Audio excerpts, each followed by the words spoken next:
பாகம் 426. அரவிந்த், அவந்திகா, நயானா, அர்ஜுன் நால்வரும் கடலில் இறங்கி விளையாடிக் கொண்டிருந்தார்கள். அவந்திகா ஓவர் எக்ஸைட்மெண்டில் பைத்தியம் போல் செய்து கொண்டிருப்பதாக அர்ஜுன் சொல்லிக் கொண்டிருக்க அவன் முகத்தில் சடார் என்று நீர்த்துளி பட்டு தெரித்தது. அதைத் தொடர்ந்து, ஹலோ அர்ஜுன், நம்ம இங்க பீச்சுக்கு என்ஜாய் பண்ணத்தான் வந்திருக்கோம், சும்மா சீன் போட்டுட்டு இருக்காத என்று அவந்திகாவின் குரல் கேட்டது. அவளது திடீர் தாக்குதலை எதிர்பார்க்காத அர்ஜுன் அதிர்ந்து போய் நிற்க, அவனுக்கு பின்னால் இருந்து நீர்த்துளிகள் அவனை தாண்டி சென்று அவந்திகாவின் முகத்தில் பட்டது. அவந்திகாவின் மீது தண்ணீரை வாரி இறைத்த நயானா, போதும் அவந்திகா அக்கா, என் புருஷனை ரொம்ப கலாய்க்காதீங்க, அப்புறம் இந்த நயானாவுக்கு நீங்க பதில் சொல்ல வேண்டியிருக்கோம். என் புருஷனை காப்பாத்த நான் வருவேன் என்றாள். நயானா விளையாட்டாகத்தான் சொன்னாள். ஆனால் அந்த வார்த்தைகள் அரவிந்தின் மனதை தொட்டது. அவனுக்காக ஒருத்தி இருக்கிறாள் என்பதே இத்தனை நாள் பாசத்திற்காக ஏங்கி காத்திருந்த அந்த உள்ளத்திற்கு இதமாக இருந்தது. ஓஹோ, உன் புருஷனை காப்பாத்த நீ வருவியா? இப்போ உன்னை யாரு காப்பாத்துறான்னு பாப்போம். இன்னைக்கு கண்டிப்பா நீ பண்ணினதுக்கு பதில் கொடுக்காம விடமாட்டேன் நயானா என்று சொன்ன அவந்திகா ஏதோ பெரிய சண்டைக்கு கிளம்புபவள் போல் தன் சட்டையை மடக்கி விட்டு கொண்டு ஒரு தண்ணீர் சண்டைக்கு தயாரானாள். கரையில் அமர்ந்து இவர்களை பார்த்து கொண்டிருந்த மாதவி அர்ஜுனை பார்த்து, அர்ஜுன், நயானாவை பாத்துக்கோப்பா, நயானா கர்ப்பமா இருக்கா, அந்த லூசு பொண்ணு பொம்மி விளையாட்டுத்தனமா குழந்தைய காயப்படுத்திட போறா என்று கத்தினாள். நயானா கர்ப்பமாக இருக்கிறாள் என்பது அவந்திகாவிற்கு தெரியாததா என்ன? அவள் எப்படி நயானாவின் குழந்தையை காயப்படுத்துவாள்? அதே நேரம் மாதவியும் இதை வேண்டுமென்றேதான் சொன்னாள். அப்போதுதானே அர்ஜுன் நயானாவின் பாதுகாப்பை பார்த்து கொள்வான். மாதவியும் ட்ரிக்கும் வேலை செய்ய ஆரம்பித்தது. அதுவரை கொஞ்சம் தள்ளி நின்று நயானாவும் அவந்திகாவும் தண்ணீரில் விளையாடிக் கொள்வதை பார்த்து கொண்டிருந்த அர்ஜுன் இப்போது நயானாவிற்கு ஒரு கேடயம் போல அவள் முன்னால் வந்து நின்றான். அவந்திகா வாரி இறைத்த தண்ணீர் நயானாவின் மீது படாமல் முழுமையாக அதை அர்ஜுன் தாங்கிக் கொண்டான். நயானாவிற்கும் முன்பை விட இப்போது அதிக எனர்ஜி கிடைத்தது போல் இருக்கவும் அர்ஜுனின் முதுகிற்கு பின்னால் மறைந்து கொண்டு அவந்திகாவின் மீது தண்ணீரை இறைத்துக் கொண்டிருந்தாள். ஒவ்வொரு முறையும் நயானா மீது அவந்திகா வைக்கும் குறி தவறி போகும் போதெல்லாம் நயானா அர்ஜுனிற்கு பின்னால் நின்று நாக்கை வெளியே நீட்டி அவந்திகாவை பார்த்து கேலி செய்து கொண்டிருந்தாள். திகைப்போடு அவர்கள் இருவரையும் பார்த்த அவந்திகா அமைதியாக கடலை ரசித்துக் கொண்டு நின்ற அரவிந்தை பார்த்து, அரவிந்த், அங்க என்ன பாத்துட்டு இருக்கீங்க?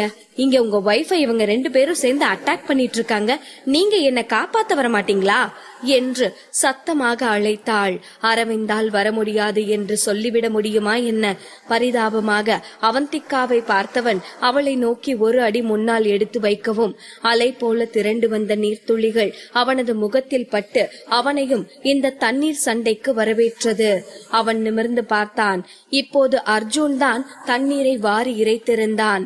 இப்போது அரவிந்தின் பின்னால் ஒளிந்து கொண்ட அவந்திகா, இப்ப வாங்கடா சண்டைக்கு, நீங்க தைரியமான ஆளா இருந்தா என் புருஷனை அட்டாக் பண்ணி பாக்கலாம் என்று அவந்திகா வம்படியாக கூச்சல் போட்டுக் கொண்டிருந்தாள். அவந்திகாவின் வார்த்தைகளை கேட்ட அரவிந்திற்கு சிரிப்பு வந்தது. இப்போது அவந்திகாவை நோக்கி தண்ணீர் தெரித்து வரவும் அவளுக்கு முன்னால் நின்று காத்தவன் இப்போது தன் பங்கிற்கு தானும் அர்ஜுன் மீது தண்ணீரை இறைக்க ஆரம்பித்தான். இப்படியே அவர்கள் நால்வரும் குழந்தைகள் போல் குதூகலமாக விளையாடி கொண்டிருக்க கரையில் அமர்ந்து மாதவி இவர்கள் நால்வரையும் ரசித்து பார்த்து கொண்டிருந்தாள். என்னதான் மாதவி தன் உடல்நிலை காரணமாக அவர்களோடு சென்று விளையாட முடியவில்லை என்றாலும் ஏதோ தானும் அவர்களோடு விளையாடுவதைப் போல அவளது மனம் குதூகலித்துக் கொண்டிருந்தது. அவர்களின் சிரிப்பு சத்தம் அவளுக்கு இந்த உலகில் மிகவும் இனிமையான ஒலியாக இருந்தது. மேலும் அவர்களுடன் சேர்ந்து தானும் சிரிப்பதை அவளால் தடுக்க முடியவில்லை. ஒரு காலம் இருந்தது. அப்போது மாதவியை பார்க்கும் போதெல்லாம் அர்ஜுன் முறைத்துக் கொண்டே திரிவான். தன் வார்த்தைகளால் அவளை காயப்படுத்திக் கொண்டிருப்பான். அர்ஜுனும் அரவிந்தும் நேருக்கு நேராக சந்தித்துக் கொண்டாலே அவர்களுக்குள் ஏதாவது ஒரு அடிதடி நடந்தே தீரும். ஆனால் இப்போது அந்த காலம் மாறிவிட்டது. அர்ஜுன் கொஞ்சம் கொஞ்சமாக மாதவியையும் அரவிந்தையும் புரிந்து கொள்ள ஆரம்பித்திருந்தான். இதையெல்லாம் யோசித்து பார்த்த மாதவியின் கண்களில் சிரிப்போடு சேர்த்து ஆனந்த கண்ணீரும் பெருகியது. இது அனைத்திற்கும் அவளது மருமகள்களான நயானாவும் அவந்திகாவும் தான் காரணம். தன் மருமகள்களை நினைத்து மாதவிக்கு மிகவும் பெருமையாக இருந்தது. இப்படி புரிதலோடு கூடிய மருமகள்கள் கிடைக்க தான் புண்ணியம் செய்திருக்க வேண்டும் என்று தனக்கு தானே சந்தோஷப்பட்டு கொண்டிருந்தாள். ஒரு நீண்ட தண்ணீர் விளையாட்டிற்கு பின் நால்வருமே தங்களது சக்தி முழுவதையும் இழந்திருந்தார்கள்.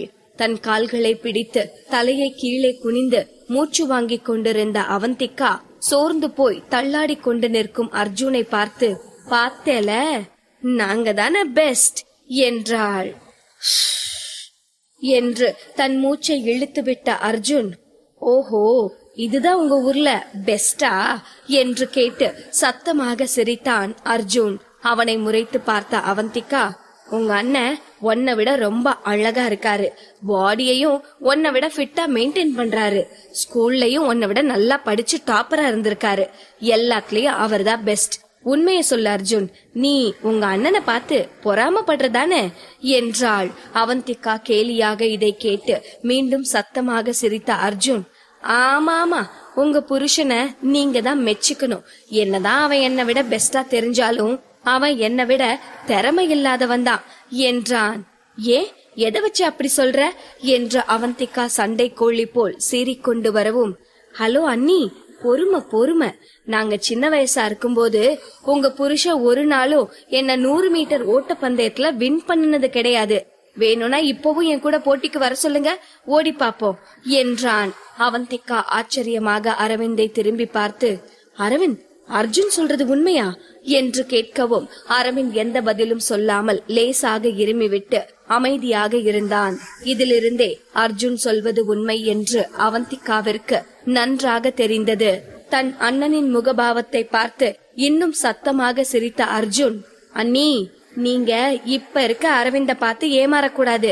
உங்களுக்கு சின்ன வயசு அரவிந்த பத்தி தெரியாதுல, நான் சொல்றேன். சின்ன வயசுல இவன் சரியான சோம்பேறி, எனி டைம் சோம்பேறியாவே உட்கார்ந்து கிடப்பான். நான் தான் அவனை விட ஃபிட்டா இருந்தேன் என்றான் அர்ஜுன். தன் உதடுகளை அழுந்த கடித்து தன் சிரிப்பை கட்டுப்படுத்தி கொண்ட அவந்திகா, அர்ஜுன், நீ உன் மூளைய அதிகம் யூஸ் பண்ணிருக்க மாட்ட, அதனால உடம்புக்கு எக்ஸசைஸ் பண்ணி ஃபிட்டா இருந்திருப்ப. ஆனா உன் அண்ணன் அப்படி இல்ல, இது மாதிரி எல்லாம் டைம் வேஸ்ட் பண்ணாம மூளைக்கு அதிக எக்ஸசைஸ் கொடுத்துட்டு இருந்திருப்பாரு என்றாள். என்னது, மூளைக்கு வேலை கொடுக்காததுனால உடம்ப ஃபிட்டா வச்சிருந்தேனா? இதெல்லாம் ரொம்ப அநியாயம். ஆனாலும் நீங்க இவ்ளோ தூரம் உங்க புருஷனுக்கு ஆதரவா பேசக்கூடாது என்று அர்ஜுன் சொல்லவும் அங்கு ஒரு பெரிய சிரிப்பலை எழுந்தது. இவ்வாறு நால்வரும் சிரித்து பேசிக்கொண்டே கரையை வந்து அடைந்தார்கள். இல்லை, கரையில் வந்து விழுந்தார்கள் என்றுதான் சொல்ல வேண்டும். தண்ணீரில் ஆட்டம் போடும்போது யாருக்கும் எதுவும் தெரியவில்லை. ஆனால் கரைக்கு வந்த பிறகுதான் அவர்கள் அனைவரும் தலையிலிருந்து பாதம் வரை முழுமையாக நனைந்து போயிருப்பதை உணர்ந்தார்கள். அத்தோடு நால்வருக்குமே கை காலை அசைக்க முடியாதபடி நன்றாக வலி எடுக்க ஆரம்பித்தது. சூரியன் சுளீர் என்று முகத்தில் அடித்துக் கொண்டிருப்பதை எல்லாம் கண்டு கொள்ளாமல் அப்படியே கடற்கரையில் நால்வரும் படுத்தே விட்டார்கள். அவர்களுக்கு சற்று தூரத்தில் தாங்கள் கொண்டு வந்த பொருட்களோடு நிழலில் அமர்ந்திருந்த மாதவி, சரி பசங்களா, எல்லாரும் எழுந்து இங்க வாங்க. நீங்க எல்லாரும் டயர்டா இருப்பீங்க, வந்து கொஞ்சம் ஸ்நாக்ஸ் சாப்பிட்டு ஜூஸ் குடிங்க, கொஞ்சம் ஃப்ரெஷ்ஷா இருக்கும் என்றாள்.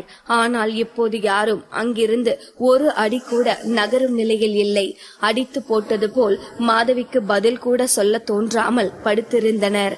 அவந்திகா மட்டும் தன் கையை அசைத்து, அத்தை, ஸ்நாக்ஸ் எல்லாம் அங்கேயே இருக்கட்டும், எங்களால இப்போதைக்கு சுத்தமா நகர முடியாது, கொஞ்ச நேரம் இங்கேயே ரெஸ்ட் எடுக்கிறோம் என்றாள்.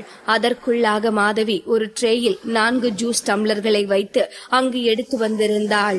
சிரித்துக்கொண்டே அவந்திகாவின் கையில் ஒரு டம்ளரை கொடுத்த மாதவி, இதோ என் பொம்மி குட்டிக்கு பிடிச்ச மாசா என்றாள். வாவ், மை டியர் ஸ்வீட் அத்தை, லவ் யூ என்று சொல்லி அந்த ஜூஸை தேவாமிர்தம் போல் ரசித்து ருசித்து குடிக்க ஆரம்பித்தாள் அவந்திகா. அரவிந்திடம் ஒரு டம்ளரை கொடுத்தவள், இது உன்னோட ஃபேவரட் கிரீன் டீ என்று கொடுத்தாள். இதை பார்த்த அவந்திகாவிற்கு காலையில் ரூமிலிருந்து கிளம்பும் போது மாதவி பிளாஸ்கில் வெந்நீர் பிடித்து வைத்தது எதற்கு என்று இப்போதுதான் தெரிந்தது. அத்தை, உண்மையிலேயே யூ ஆர் கிரேட் என்று மீண்டும் சொன்னாள் அவந்திகா. அதற்குள் அர்ஜுனிடம் ஒரு டம்ளரை கொடுத்த மாதவி, இது உன்னோட ஃபேவரட் என்றாள். அந்த ட்ரேயில் இருந்து அந்த கிளாஸை எடுக்காமல் தயங்கிய அர்ஜுனின் மனதில் பழைய எண்ணங்கள் அனைத்தும் தோன்ற ஆரம்பித்தது. அவன் சிறுவனாக இருக்கும்போது அவனுக்கு ஹனி லெமன் வாட்டர் மிகவும் பிடித்தமான ஒன்றாக இருந்தது. இத்தனை ஆண்டுகளுக்கு பின் தன் அம்மா இன்னும் அதை நினைவில் வைத்திருக்கிறாள் என்பது அர்ஜுனிற்கு ஆச்சரியமாக இருந்தது. ஒருவேளை இத்தனை வருடங்களில் அம்மா தன்னை மறக்கவே இல்லையோ என்று அவனுக்கு தோன்றவும் தன் அம்மாவை நிமிர்ந்து பார்த்தான். என்னாச்சுப்பா அர்ஜுன், ஜூஸ் எடுத்துக்கோ என்று சிரித்த முகத்தோடு சொன்ன மாதவி அந்த டம்ளரை தானே எடுத்து அர்ஜுனின் கையில் கொடுத்தாள். அர்ஜுன் வியப்போடு தன் அம்மாவை பார்த்து கொண்டே அந்த ஹனி லெமன் வாட்டரை அருந்தினான். அதே மனம், அதே சுவை, தேவையான அளவு அதில் தேன் சேர்க்கப்பட்டிருந்தது. இனிப்பு கூடவும் இல்லை, குறையவும் இல்லை. சிறு வயதில் அவனுக்கு எப்படி பிடிக்குமோ அதில் ஒரு துளி மாறுதல் இல்லாமல் அதே சுவை அப்படியே இப்போதும் இருந்தது. ஏனோ சட்டன அர்ஜுனிற்கு மேனகாவின் நினைவு வந்தது. என்னதான் அவனது மேனகா ஆண்டி அவன் மீது அளவு கடந்த அன்போடு இருந்தாலும் அவனை பற்றிய சிறு சிறு விஷயங்களை அவள் அவ்வப்போது மறக்கத்தான் செய்வாள். மேனகா போட்டுக் கொடுத்த ஹனி லெமன் வாட்டர் ஒரு நாளும் இந்த சுவையில் இருந்ததில்லை. அவனை அறியாமல் அவன் வாயிலிருந்து என்ன இருந்தாலும் அம்மா அம்மாதான் என்ற வார்த்தை வந்தது. இதை மற்றவர்கள் கவனிக்கவில்லை என்றாலும் நயானாவின் கண்களில் அவனது ஒவ்வொரு அசைவும் கண்காணிக்கப்பட்டு கொண்டுதான் இருந்தது. அர்ஜுனை நினைத்து நிம்மதி பெருமூச்சு விட்ட நயானாவின் முன்பு ஒரு டம்ளரை நீட்டிய மாதவி, இது என்னோட நயானா குட்டிக்கு, நீ கர்ப்பமா இருக்க, சோ இந்த ஆப்பிள் ஜூஸ் உனக்கு எனர்ஜி கொடுக்கும் என்றாள். நயானாவும் புன்னகையோடு மாதவியின் கையில் இருந்து ஜூஸை வாங்கியவள், தேங்க்யூ அத்தை என்று சொல்லி அந்த ஜூஸை குடிக்க ஆரம்பித்தாள். அதற்கு பிறகும் ஓய்ந்திருக்காதவர்கள் அன்றைய நாள் முழுவதும் பீச்சிலும் தரங்கம்பாடி சுற்று வட்டாரத்திலும் தான் சுற்றி கொண்டிருந்தார்கள்.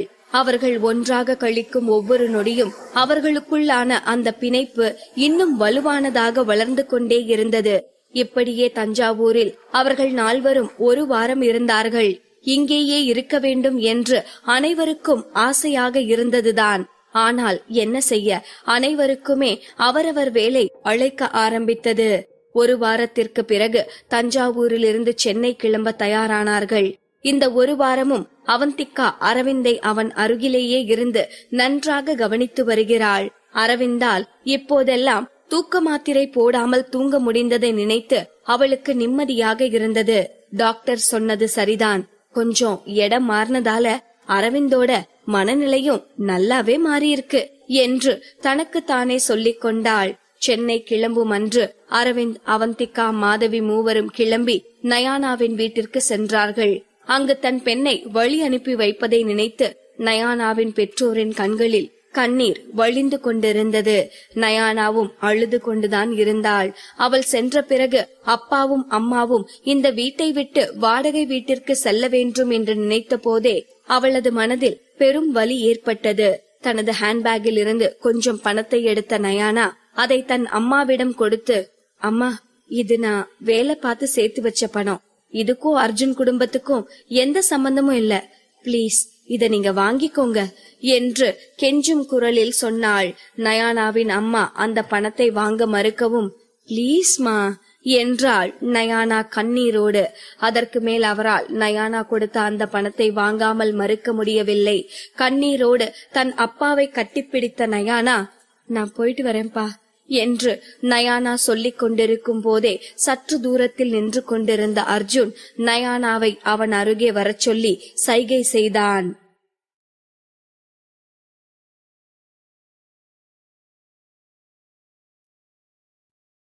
பாகம் 427. நயானா கண்ணீரோடு தன் பெற்றோரிடம் விடை பெற்றுக் கொண்டிருக்க அவளுக்கு சற்று தூரத்தில் நின்று கொண்டிருந்த அர்ஜுன் அவளை சைகையில் அருகே வரச் சொல்லி அழைக்கவும், நேரமாகிவிட்டது என்றுதான் அர்ஜுன் கோபப்படுகிறானோ என்று பயந்து கொண்டே தன் கண்ணீரை துடைத்துக் கொண்டு அர்ஜுனிடம் சென்றாள் நயானா. ஆனால் அவள் ஆச்சரியப்படும் விதமாக அவள் கையில் ஒரு கார்டை கொடுத்த அர்ஜுன், நயானா இத அத்தை கிட்டயும் மாமா கிட்டயும் கொடுத்துரு. இந்த அக்கவுண்ட்ல 1,00,000 இருக்கு.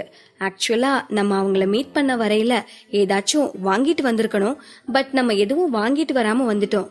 சோ இத ஒரு சின்ன கிஃப்டா அவங்களுக்கு கொடுத்துருவோம். நானே கொடுத்திருப்பேன் தான், ஆனா நான் கொடுத்தா அவங்க வாங்கிப்பாங்களான்னு தெரியல. அதான் உன்னை கொடுக்க சொல்றேன் என்றான். உண்மையில் அர்ஜுன் இவ்வளவு அக்கறை நிறைந்தவனாக இருப்பான் என்று நயானா யோசித்து கூட பார்க்கவில்லை. பணக்கார குடும்பத்தின் செல்ல பிள்ளையாக வளர்ந்ததால் அர்ஜுனால் மற்றவர்களின் கஷ்டத்தை புரிந்து கொள்ள முடியாது என்றுதான் நயானா இவ்வளவு நாட்களாக நினைத்து கொண்டிருந்தாள்.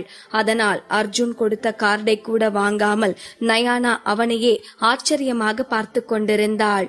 அவள் நினைப்பதும் சரிதான். அர்ஜுன் பிறரை நினைத்து கவலைப்படுபவன் அல்லதான். ஆனாலும் ஒரு சாதாரண குடும்பத்திற்கு 1 கோடி வரதட்சணை கொடுப்பது அவ்வளவு எளிதான காரியம் இல்லை என்பது அவனுக்கு நன்றாகவே தெரியும். அத்தோடு இங்கு வந்ததிலிருந்து நயானாவின் முகம் சரியில்லாததை கவனித்தவனால் அவளது குடும்பத்தில் ஏதோ பணக்கஷ்டம் இருக்கிறது என்பதை புரிந்து கொள்ள முடிந்தது. எப்படி அவர்களிடம் பணம் கொடுப்பது என்று தயங்கிக் கொண்டிருந்த அர்ஜுன் ஒரு வழியாக மனதை தைரியப்படுத்திக் கொண்டு நயானாவிடம் அந்த கார்டை கொடுத்திருந்தான். ஆனால் அந்த கார்டை வாங்க மறுத்த நயானா, இல்ல அர்ஜுன், இது தேவையில்லை என்று ஏதோ சொல்லிக் கொண்டிருக்கவும், நயானா, நாம 2 பேரும் புருஷன் பொண்டாட்டி, நமக்குள்ள இந்த ஃபார்மாலிட்டிஸ் எல்லாம் தேவையில்லை என்றான் அர்ஜுன். நயானாவின் கண்களில் நீர் தேங்கியது. அவள் பேச நினைத்த வார்த்தைகள் எல்லாம் தொண்டைக்குள் அடைத்தது. உண்மைதான், அவர்கள் இருவரும் கணவன் மனைவி. அவர்களுக்குள் எதற்காக இந்த ஃபார்மாலிட்டிஸ்? ஒரு நொடி அந்த கார்டையும் அர்ஜுனையும் மாறி மாறி பார்த்து புன்னகைத்த நயானா அர்ஜுன் சொன்னதையே சொல்லி அந்த கார்டை தன் பெற்றோரிடம் கொடுத்து விட்டு வந்தாள். என்னதான் அவர்கள் பெற்றோர் அந்த கார்டை வாங்க மறுத்தாலும், அம்மா, அப்பா, நீங்க இத வாங்கிக்க மாட்டேன்னு சொல்லிட்டீங்கன்னா அர்ஜுன் என் மேல ரொம்ப கோபப்படுவாரு என்று நயானா சொன்னதும் வேறு வழியின்றி அந்த கார்டை அவர்கள் வாங்கிக் கொண்டார்கள். அதன் பின் ஐவரும் அங்கிருந்து கிளம்பினார்கள்.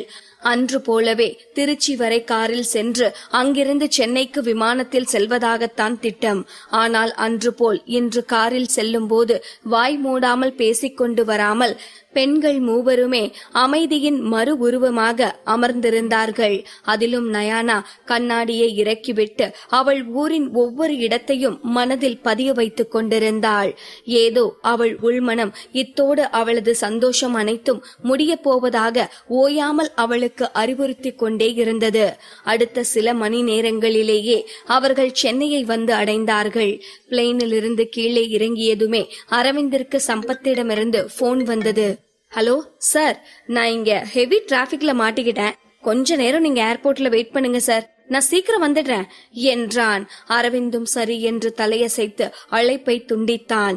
அவனுடைய அடையாளத்தால் சாதாரண மக்களைப் போல் அவனால் டாக்ஸி பிடித்து கூட செல்ல முடியாது. ஒன்று ஏதாவது ஒரு மூலையில் யாருக்கும் தெரியாமல் தன்னை மறைத்து கொண்டு நிற்க வேண்டும். இல்லை என்றால் ஏதாவது பிரைவேட் வெயிட்டிங் ரூம் இருக்கிறதா என்று விசாரிக்க வேண்டும். என்ன செய்யலாம் என்று யோசித்துக் கொண்டே அவர்கள் ஏர்போர்ட்டை விட்டு வெளியே வரும்போது, அர்ஜுன் என்று உற்சாகமான ஒரு குரல் கேட்டது. அது மேனகாவின் குரல்தான். ஏர்போர்ட்டிலிருந்து அர்ஜுனை அழைத்து செல்வதற்காகத்தான் அவள் ஏர்போர்ட்டிற்கு வந்திருந்தாள். அர்ஜுனை பார்த்ததும் பிரகாசித்த அவளது முகம் அவனுக்கு பின்னால் வருபவர்களை பார்த்ததும் அப்படியே மங்கியது. முதலில் இது ஏதோ எதேச்சையான சந்திப்பாக இருக்கும் என்றுதான் மேனகா நினைத்தாள். ஆனால் அவர்களை நன்றாக கவனித்து பார்த்தபோதுதான் ஒருவேளை இவர்களும் அர்ஜுனோடு தஞ்சாவூர் சென்றிருப்பார்களோ என்ற சந்தேகம் அவளுக்குள் தோன்றியது. அதை உறுதிப்படுத்தும் விதமாக அர்ஜுனும் மாதவியும் சிரித்துக் கொண்டே பேசிக்கொண்டு வருவதை பார்த்ததும் அவள் முகத்தில் ஒரு பீதி தெரிய ஆரம்பித்தது. ஒருவேளை இந்த மாதவி அர்ஜுனை என்கிட்ட இருந்து பிரிச்சிருவாளோ என்று நினைக்கும் போதே அவள் முகம் பயத்தில் வெளவெளத்து போனது. அர்ஜுன் தன்னை நோக்கி வருவதை பார்த்தவள் தன்னுடைய பயத்தை உள்ளுக்குள் மறைத்துக் கொண்டு, அர்ஜுன், எப்படி பார்க்க? 1 வாரமா உன்னை பார்க்காம நான் ரொம்பவே தவிச்சு போயிட்டேன். என்னப்பா அது, இந்த 1 வாரத்துல நீ இப்படி மெலிஞ்சு போயிட்ட? அங்க இருந்த சாப்பாடு உனக்கு ஒத்துக்கலையா என்ன? சரி சரி, சீக்கிரம் வாப்பா, நம்ம வீட்டுக்கு போலாம். அங்க உங்க அப்பா நீ வரட்டும்னு லஞ்ச் சாப்பிடாம வெயிட் பண்ணிட்டு இருக்காரு என்று சொன்னவள் அர்ஜுனின் கையை பிடித்து இழுக்கவும் பொறுமையாக தன் கையை அவள் கையில் இருந்து விடுவித்த அர்ஜுன், மேனகா ஆண்டி, எந்த கார் எடுத்துட்டு வந்திருக்கீங்க என்றான். அவன் எதற்காக சட்டனை இப்படி கேட்கிறான் என்பது புரியாமல் விழித்த மேனகா, ஒரு பெரிய கார் தான் எடுத்துட்டு வந்திருக்கேன்பா. ஏன்பா என்றாள் குழப்பமாக. அப்போ ஓகே ஆண்டி, நம்ம ஃபர்ஸ்ட் எங்க அம்மாவையும் அண்ணனையும் கொண்டு போய் அவங்க வீட்டுல விட்டுட்டு அப்புறம் திரும்பி நம்ம வீட்டுக்கு போவோம் என்றான். இதுவரை ஒரு நாளும் அவன் மாதவியை அம்மா என்று இவ்வளவு அக்கறையாக அழைத்தது கிடையாது. ஆனால் இப்போது அர்ஜுன் சொன்னதை கேட்டதும் மேனகாவிற்கு பதற ஆரம்பித்தது. அவள் மாதவியை பார்த்து ஏதோ சொல்ல நினைத்தாள். ஆனால் இப்போது அர்ஜுன் இருப்பதால் அவளால் எதுவும் சொல்ல முடியவில்லை. அமைதியாக தன் கைகளை இறுக்கியவள் தன் முகத்தில் வலிய புன்னகையை வரவழைத்துக் கொண்டு, இதனால என்னப்பா, டிராப் பண்ணிட்டு அதுக்கப்புறம் நம்ம வீட்டுக்கே போலாம் என்றாள். அதற்குள் வேகமாக தன் கையை அசைத்த மாதவி, இல்ல இல்ல இல்லப்பா, உங்களுக்கு எதுக்கு சிரமம், சம்பத் வந்துருவான் என்றாள். அவள் முழுதாக சொல்லி முடிப்பதற்குள் இடைமறித்த நயானா, இதுல என்ன சிரமம் இருக்காத்த, நம்ம எல்லாரும் ஒரே குடும்பம், இத கூட செய்ய மாட்டோமா என்ன? அரவிந்தத்தானோட அடையாளத்தால இன்னும் கொஞ்ச நேரம் இங்க இருந்தோம்னாலும் அன்னைக்கு திருச்சியில கூடின மாதிரி இங்க ஒரு பெரிய கூட்டமே கூடிரும் என்றாள். இதை கேட்ட மாதவியும், அதுவும் சரிதான், நாங்க உங்க கூட வரோம் என்று சொல்லவும் இங்கு மேனகாவின் முகத்தில் எள்ளும் கொள்ளும் வெடித்துக் கொண்டிருந்தது. ஒரே குடும்பம், அரவிந்தத்தானா, இருடி உன்னை கவனிச்சுக்கிறேன் என்று நயானாவை தன் மனதிற்குள்ளேயே திட்டிக் கொண்டிருந்தாள் மேனகா. அர்ஜுனை பிக்கப் செய்ய வந்திருந்த கார் நல்ல பெரிய கார் என்பதால் டிரைவரோடு சேர்ந்து 7 பேருக்கும் காரில் போதுமான அளவு இடம் இருந்தது. காரில் ஏறிய மேனகா டிரைவர் சீட்டிற்கு அருகில் அமர்ந்து கொள்ள மற்ற அனைவரும் பின்னால் அமர்ந்தார்கள். அவள் பின்பக்கமாக திரும்பி அர்ஜுனோடு ஏதோ பேச ஆரம்பிக்க அதை கண்டு கொள்ளாத அர்ஜுனும் நயானாவும் மாதவியோடு பேச ஆரம்பித்தார்கள். மேனகாவால் அவர்களிடம் எதுவும் பேச முடியவில்லை. வழிநெடுகிலும் மேனகா ஒன்றை மட்டும் நன்றாக உணர முடிந்தது, அது அவர்கள் அனைவரும் ஒரே குடும்பமாகிவிட்டார்கள். இறுதியில் இவள் மட்டும் அந்நியமாகிவிட்டாள். இதை நினைக்கும் போதே அவள் ரத்தம் கொதிக்க ஆரம்பித்தது. அர்ஜுன் மட்டும் மாதவியோடு நன்றாக பேசி அவளோடு உறவாக இருக்க ஆரம்பித்து விட்டால் இத்தனை வருடங்களாக மேனகா செய்த அனைத்து முயற்சிகளும் வீணாகிவிடும். ஒரு காலத்தில் அம்மா என்ற வார்த்தையை கேட்டாலே எரிந்து விழுந்து கொண்டிருந்த அர்ஜுன் எப்படி இப்படி அம்மா அம்மா என்று இவ்வளவு உருகி கொண்டிருக்கிறான் என்று யோசித்தாள். அனைத்தும் இந்த நயானா வந்த பிறகுதான் மாறி இருக்கிறது என்பது மேனகாவிற்கு தெளிவாக புரிந்தது. தன் முன்னால் இருந்த ரியர் வியூ மிரரில் நயானாவை கொடூரமாக பார்த்தாள் மேனகா. கார் அரவிந்தின் வீட்டு வாசலில் வந்து நின்றது. காரை விட்டு இறங்கிய மாதவி அர்ஜுனை பார்த்து, அர்ஜுன், உனக்கு மரியா ஆண்டி செய்யற மட்டன் பிரியாணி ரொம்ப பிடிக்கும்னு சொன்னேல, எப்ப ஃப்ரீயா இருக்கியோ அப்ப கண்டிப்பா வீட்டுக்கு வா, நான் மரியா கிட்ட சொல்லி மட்டன் பிரியாணி செய்ய சொல்றேன் என்றாள். அவர்கள் வருவதை பார்த்து வெளியே வந்த மரியா மாதவி சொன்னதை கேட்டதும், அட என்ன ஒரு கோஇன்சிடென்ஸ் பாத்தீங்களா தம்பி, அடுப்புல மட்டன் பிரியாணி தான் வெந்திட்டு இருக்கு என்றாள். இதை கேட்டதும் அர்ஜுனின் கண்கள் மின்னியது.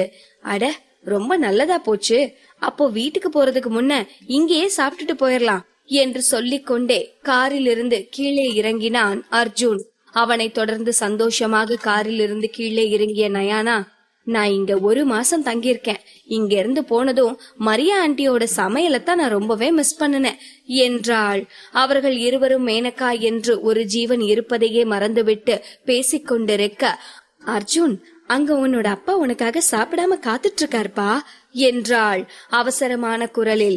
இப்போதுதான் மேனகா என்ற ஒருத்தி இவ்வளவு நேரம் அவர்களோடு காரில் வந்திருக்கிறாள் என்பதே ஞாபகம் வந்தது போல் கொஞ்சம் அதிர்ச்சியாக திரும்பி பார்த்த அர்ஜுன் ஒரு நொடி யோசனைக்கு பிறகு, மேனகா ஆண்டி, பேசாம நீங்க ஒண்ணு பண்ணுங்க, நீங்க இப்போ வீட்டுக்கு போய் அப்பா கூட லஞ்ச் சாப்பிடுங்க, நானும் நயானாவும் இங்கேயே சாப்பிட்டு முடிச்சிட்டு அரவிந்தோட கார்ல நம்ம வீட்டுக்கு வந்துடுறோம் என்றான். மேனகாவால் அர்ஜுன் பேசுவதையெல்லாம் சுத்தமாக நம்ப முடியவில்லை. இப்போது அவன் என்ன சொல்ல வருகிறான்? அவனது குடும்பத்திற்குள் 3வது மனுஷியாக இருக்காமல் தன்னை அங்கிருந்து கிளம்ப சொல்கிறானா என்று யோசித்த மேனகாவிற்கு இன்னும் அதிகமாகத்தான் கோபம் வந்தது. தன் கோபத்தை கட்டுப்படுத்தி கொண்டவள், ஆனா அர்ஜுன், அங்க உங்க அப்பா உங்களுக்காக தான் காத்துட்டு இருக்காரு, நீ இப்ப வரலனா அவரு ரொம்பவே வருத்தப்படுவாரு என்றாள். அர்ஜுன் இதை கேட்டு தயக்கமாக மாதவியை பார்க்கவும், ஒன்னும் பிரச்சனை இல்லப்பா அர்ஜுன், ஒரு நிமிஷம் இங்க வெயிட் பண்ணு, நான் வந்துடுறேன் என்று சொல்லிவிட்டு வீட்டிற்குள் ஓடிய மாதவி ஒரு பெரிய டிஃபன் பாக்ஸில் பிரியாணியை போட்டு கொண்டு வந்து அர்ஜுனின் கையில் கொடுத்தவள், இந்தாப்பா, இப்போ இந்த பிரியாணிய நீ வீட்டுக்கு கொண்டு போய் சாப்பிடு. அப்புறம் எப்போ உனக்கு தோணுனாலும் நீ இங்க வந்துட்டு போலாம். தேவையில்லாம உங்க அப்பாவை கோபப்படுத்துற மாதிரி நடந்துக்காத என்றாள். கையில் அந்த டிஃபன் பாக்ஸை வாங்கி அர்ஜுன் மாதவியை பார்த்து கொண்டிருக்க, மாதவியின் அருகில் நின்று கொண்டிருந்த அவந்திகா தன் இடுப்பில் கை வைத்து, ஆனாலும் அத்தை, இது ரொம்பவே ஓவர். இவ்ளோ பெரிய டிஃபன் பாக்ஸ்ல பிரியாணி, மரியா ஆண்டி சமைச்ச மொத்தத்தையும் நீங்க இந்த டிஃபன் பாக்ஸ்ல போட்டுட்டீங்களா என்ன? உங்க பையனுக்கு மட்டும் இல்ல, உங்க மருமகளுக்கும் மரியா ஆண்டி செய்யற பிரியாணி பிடிக்குங்கிறத நீங்க மறந்து போயிட்டீங்க என்று சொல்லி விளையாட்டாக முறைத்து கொண்டு நின்றாள். அங்கு ஒரு பெரிய சிரிப்பலை எழுந்தது. இதையெல்லாம் பார்த்து கொண்டிருந்த மேனகாவிற்கு முன்பை விட இன்னும் அதிகமாக ரத்தம் கொதிக்க ஆரம்பித்தது. ஒரு வழியாக அர்ஜுன் காரில் ஏறியதும் மேனகாவிற்கு நிம்மதியாக இருந்தது. வெற்றிகரமாக மாதவியையும் அர்ஜுனையும் இப்போதைக்கு பிரித்து விட்டோம் என்று நினைத்து மேனகா சந்தோஷப்பட்டு கொண்டிருக்க, இங்கு தன் கார் கண்ணாடியை கீழே இறக்கிய அர்ஜுன், அம்மா, நான் நாளைக்கு இங்க வரேன். மரியா ஆண்டி, நாளைக்கு எனக்கும் சேர்த்து சமைக்க மறந்துடாதீங்க என்றான் சத்தமாக.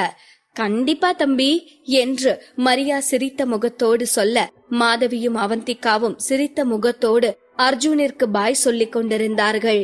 மேனகாதான் பேச்சற்று உறைந்து போய் அமர்ந்திருந்தாள். அர்ஜுன் அங்கிருந்து சென்றதும் மாதவி உற்சாகமாக அரவிந்தோடும் அவந்திகாவோடும் வீட்டிற்குள் சென்றாள். அங்கு மரியாவிற்கும் அகிலனிற்கும் அவர்கள் வாங்கி வந்திருந்த பொருட்களை எல்லாம் சந்தோஷமாக எடுத்துக் கொடுக்க ஆரம்பித்தாள். அன்று மதிய பொழுது இப்படியே கழிந்து இரவு வந்தது. மற்ற நாட்களை விட சீக்கிரமாகவே இரவு உணவை முடித்துவிட்டு அனைவரும் படுக்க சென்றார்கள். இவ்வளவு தூரம் பயணித்து வந்ததில் அனைவருமே களைத்து போய்தான் இருந்தார்கள். இங்கு தன் அறைக்கு வந்த அவந்திகா அரவிந்தின் ஒவ்வொரு நடவடிக்கையையும் உன்னிப்பாக கவனித்துக் கொண்டிருந்தாள். அவன் நார்மலாக இருக்கிறான் என்றதும் தான் அவளுக்கு திருப்தியாக இருந்தது. அவந்திகா குளித்து முடித்து வந்ததும் அரவிந்த் குளிக்க சென்றான். மாதவி என்ன செய்கிறாள் என்று பார்ப்பதற்காக அவந்திகா மாதவியின் அறையை நோக்கி செல்ல, தன் கையில் நிறைய போஸ்ட் கவர்களோடு வந்த மரியா, அவந்திகா மேடம், இதெல்லாம் அரவிந்த் சாருக்கு ஒரு வாரமா வந்த பார்சல், தினமும் ஒண்ணு வந்துட்டு இருந்துச்சு என்று சொல்லி அனைத்தையும் அவளிடம் கொடுத்துவிட்டு சென்றாள். அனைத்து பார்சல்களையும் அவந்திகா கூர்ந்து பார்த்தாள். அனைத்தும் கிட்டத்தட்ட ஒன்று போலவேதான் இருந்தன. அதில் எழுதப்பட்டிருந்த கையெழுத்தும் ஒன்றாகத்தான் இருந்தது. யார் அது அரவிந்துக்கு டெய்லி லெட்டர் போட்டுட்டு இருக்கிறது என்று யோசித்த அவந்திகாவிற்கு அவர்கள் தஞ்சாவூர் செல்வதற்கு முன்பும் இதேபோல் பார்சல் வந்ததும் அதை பார்த்த அரவிந்தின் முகத்தில் தோன்றிய பரபரப்பும் ஞாபகத்திற்கு வந்தது. அப்படி இந்த பார்சல்ல என்னதான் இருக்குன்னு பிரிச்சு பாத்திரலாம் என்று நினைத்தவள் அனைத்து பார்சல்களையும் எடுத்துக்கொண்டு அரவிந்தின் ஸ்டடி ரூமை நோக்கி சென்றாள்.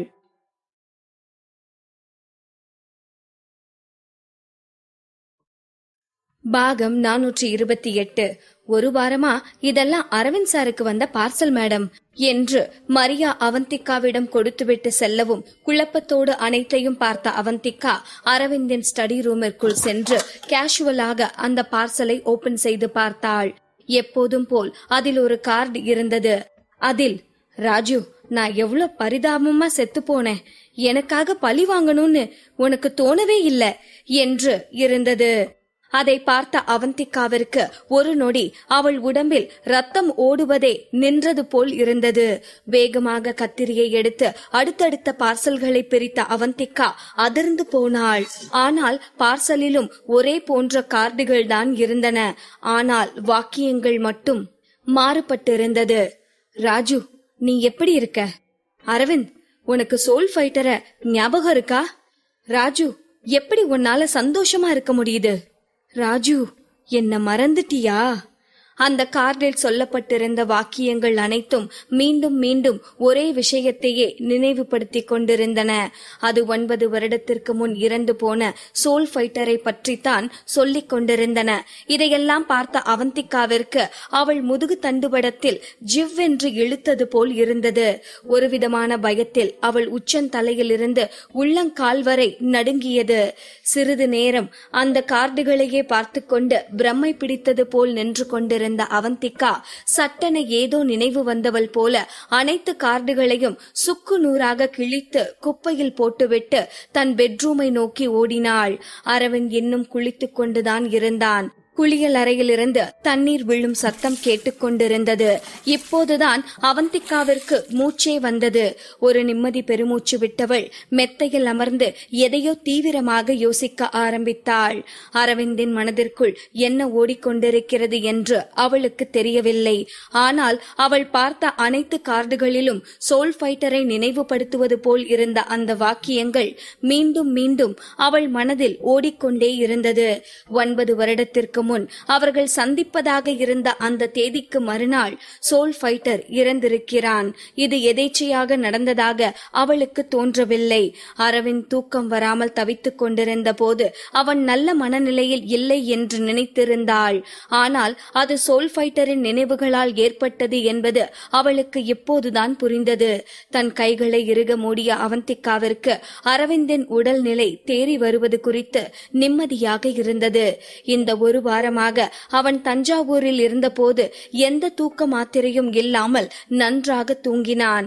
இது இப்படியே தொடர்ந்தால் அவனது தூக்கமின்மை நோய் குணமடைந்து விடுமா, இல்லை மீண்டும் சென்னைக்கு வந்து விட்டதால் பழையபடி அவனுக்கு மன அழுத்தம் ஆரம்பித்து விடுமா என்று புரியாமல் அந்த அறைக்குள்ளேயே அங்கும் இங்கும் நடந்து கொண்டிருந்த அவந்திகாவிற்கு ஏதோ தவறாக இருப்பதாக தோன்றியது.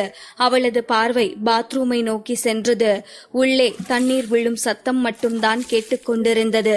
ஆனால் அரவிந்த் குளிப்பது போல் சத்தம் கேட்காமல் போகவும் பதறி போனவள் வேகமாக பாத்ரூமிற்கு அருகில் சென்று, அரவிந்த் குளிச்சுட்டு தான் இருக்கீங்களா என்று கேட்டு கதவை தட்டினாள். உள்ளிருந்து எந்த பதிலும் வரவில்லை. பதற்றமானவள், அரவிந்த் நீங்க ரொம்ப நேரமா குளிச்சுட்டு இருக்கீங்க, என்னாச்சு, வெளியே வாங்க என்றாள் சத்தமாக. ஆனால் முன்பு போலவே தண்ணீர் ஓடும் சத்தம் கேட்டது.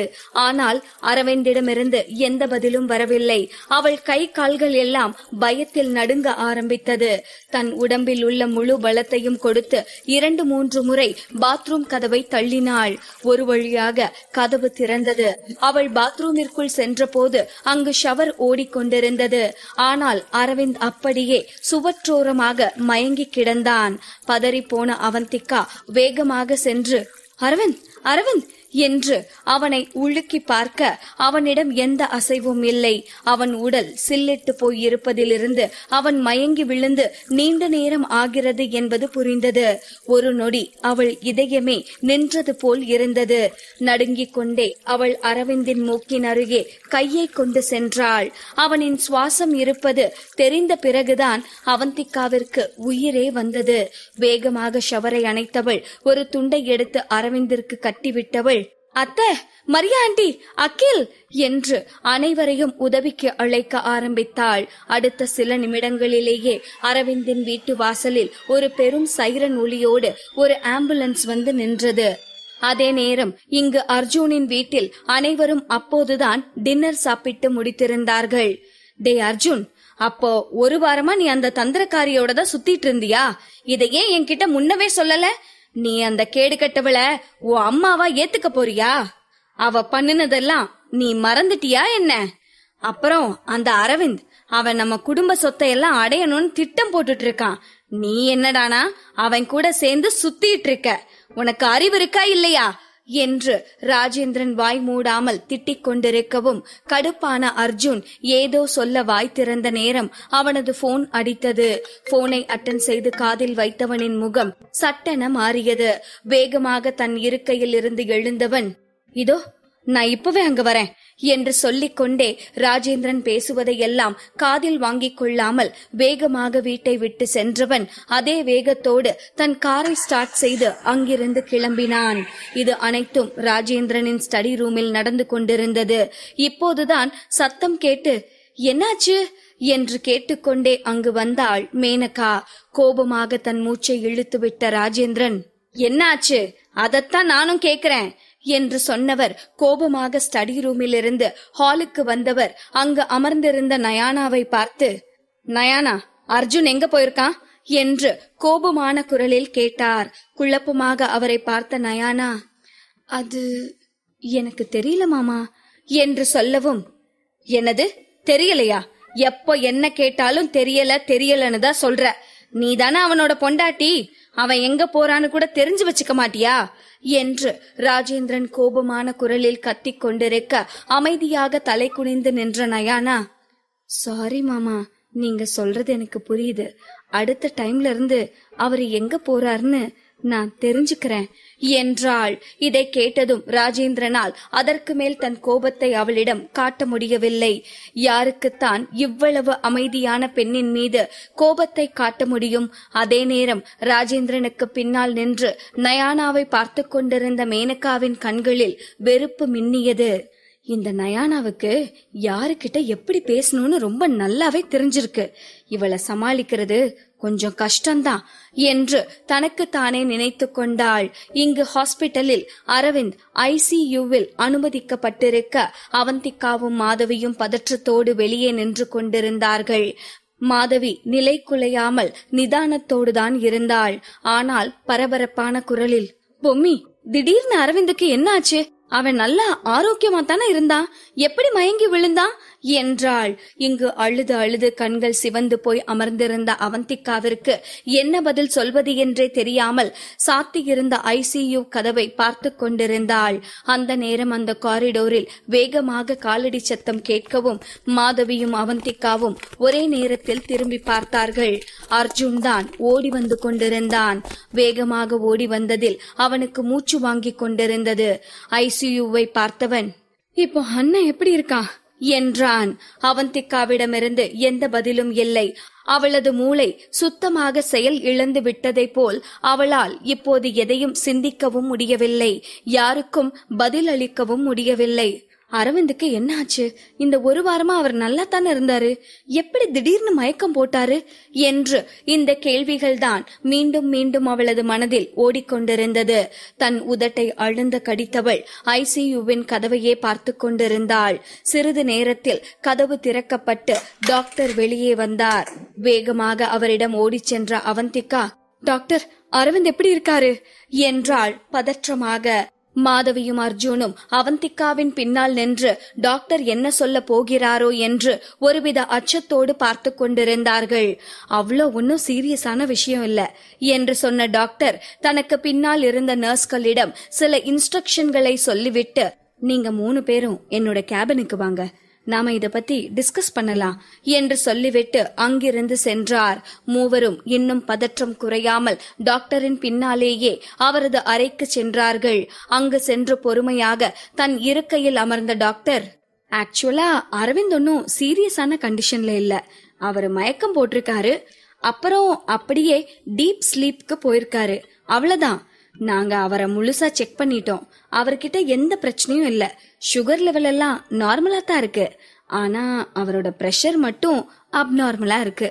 அதோட அவர் பாக்குறதுக்கு ரொம்பவே டயர்டா இருக்காரு, ஒரு 2-3 நாள் தொடர்ந்து அவர் தூங்காத மாதிரி தெரியுது என்றார். தூங்காத மாதிரி தெரியுது என்ற வார்த்தை அவந்திகாவின் காதில் மீண்டும் மீண்டும் கேட்க ஆரம்பித்தது. இந்த ஒரு வாரம் அரவிந்த் நன்றாக தூங்குகிறான் என்றுதான் அவந்திகா நினைத்திருந்தாள். ஆனால் அவள் ஏமாந்து விட்டாள். அவன் ஒரு மகா நடிகன் என்பதை நிரூபிக்கும் விதமாக அவன் நடித்திருக்கிறான் என்பது அவந்திகாவிற்கு இப்போதுதான் புரிந்தது. இந்த புரிதல் வந்ததுமே அவந்திகாவின் இதயத்தை ஏதோ உருவமில்லாத ஏதோ ஒன்று அழுத்தி பிடிப்பது போல் இருந்தது. வேகமாக மூச்சுவிட ஆரம்பித்தாள். டாக்டர் தொடர்ந்து பேசிக் கொண்டிருந்தார். அவரை நல்லா செக் பண்ணதுல அவர் ஏதோ சைக்காட்ரிக் ட்ரீட்மெண்ட் எடுத்துக்கிற மாதிரி தெரியுது. எதுக்காக அவரு சைக்காட்ரிக் ட்ரீட்மெண்ட் எடுத்துக்கிறாரு என்றார். இதை கேட்டு அதிர்ந்து போன மாதவி, என்னது சைக்காட்ரிஸ்டா?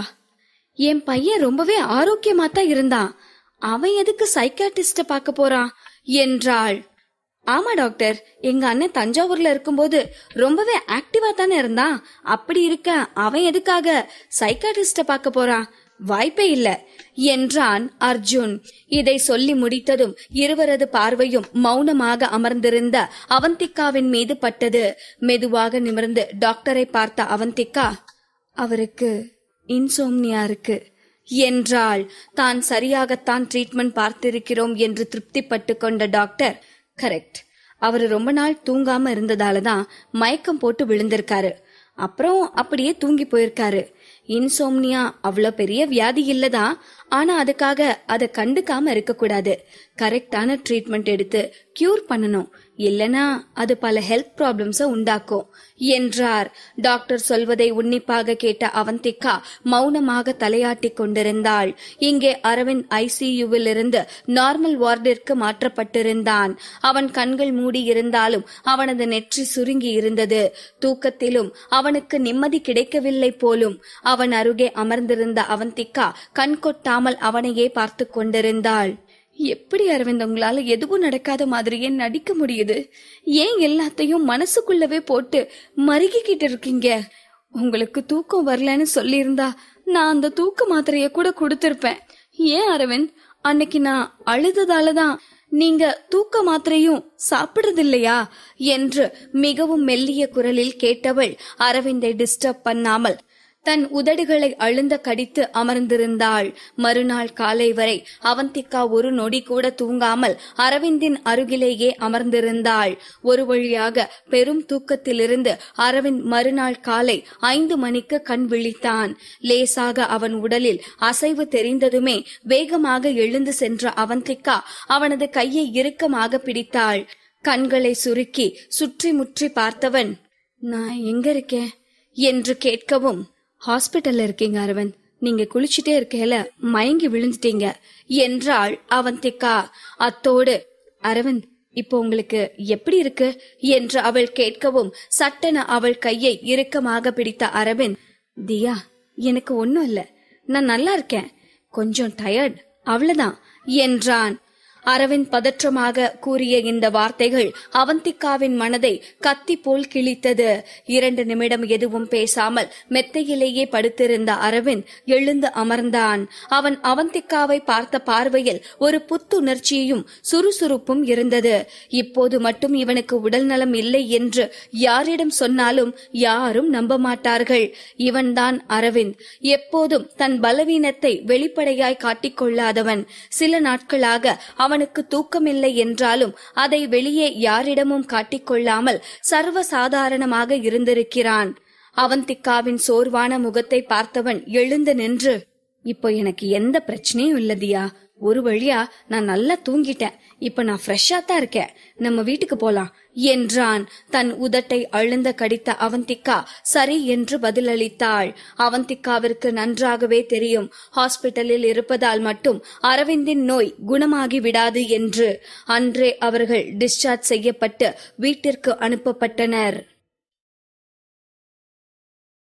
பாகம் 429.